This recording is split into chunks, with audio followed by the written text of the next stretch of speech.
Joining us now is Dick Morris, Newsmax TV political analyst and author of a brand new one, folks, Armageddon, How Trump Can Beat Hillary. Welcome aboard, Dick. Good. I have no idea what Romney is doing. Ryan, I can understand. I mean, I think he's trying to be an institutional spokesman for the Republican Party and trying to limit what he perceives as the damage with Latinos. There's at least some rationale to that. But for Romney, he's just running for president like he always is. And for him to think that he could build up a critical mass to reverse the verdict of 13 million Republicans who voted for Donald Trump is absolutely incredible. It's mind-boggling that he would attempt to do that, and it's outrageous. I think we need to understand that it used to be left versus right. Then in the Republican primary process, we learned it was insiders versus outsiders.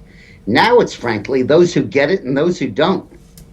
Yeah, no. So do you believe, because he told Wolf Blitzer that he's not running for president, do you believe that that's his ultimate goal here?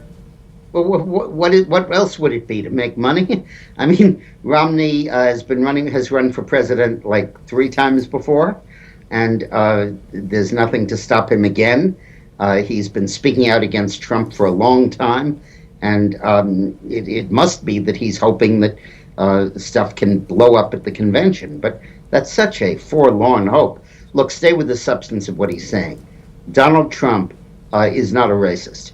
Donald Trump was articulating a fact, which is that the judge in his case of Trump University had been ruling against him constantly, always ruling for the plaintiff.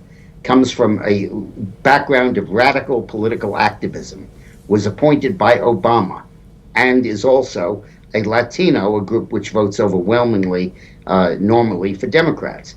He was just pointing that out. I don't think he should have done that. I don't think it's relevant to a political campaign, but it certainly isn't an indication of racism. And by the way, the last poll showed that 37% of Latinos are voting for Donald Trump. And I don't think they're racist against themselves. I thought only Jews did that.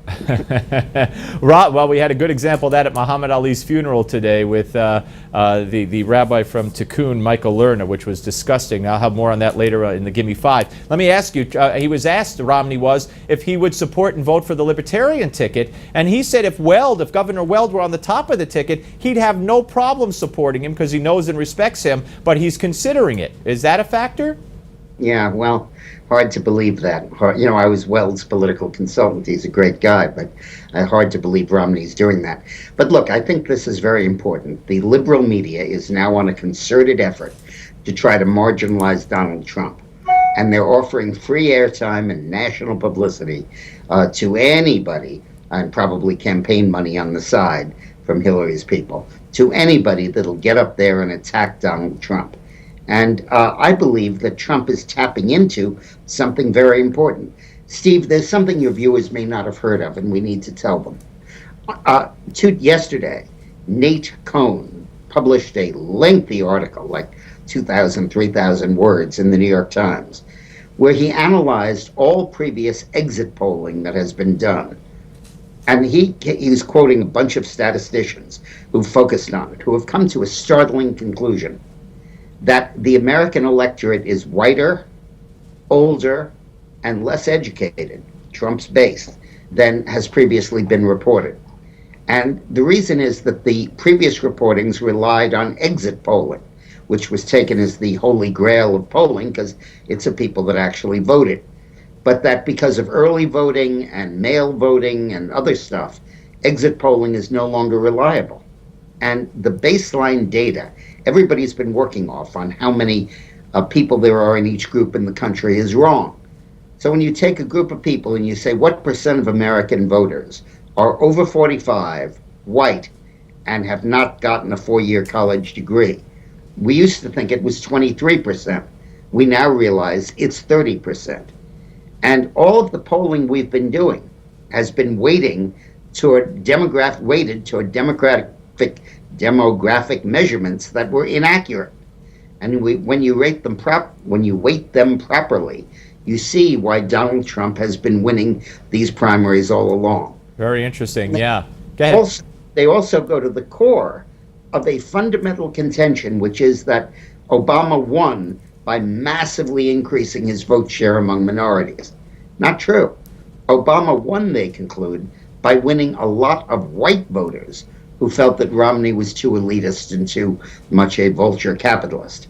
A downscale white voters, precisely the element of the population Donald Trump focuses on, and precisely an element that guys like Ryan and Romney miss. Right. Yeah, no, very, very interesting. And we're gonna have a whole nother segment. We'll talk more about the book when we come back with that. But I want to get to some phone calls in this segment, Dick. 877 Newsmax, 877-639-7629. Let's first go to Pauline from Santa Barbara County, California. Hello, Pauline.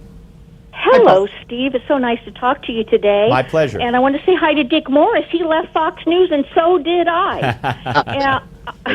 I just want to have a couple of comments that I am disgusted in the way Paul Ryan is acting, and Mitt Romney is absolutely destroying his reputation because the American people are on to all of them, and it's not going to work. It's going to backfire.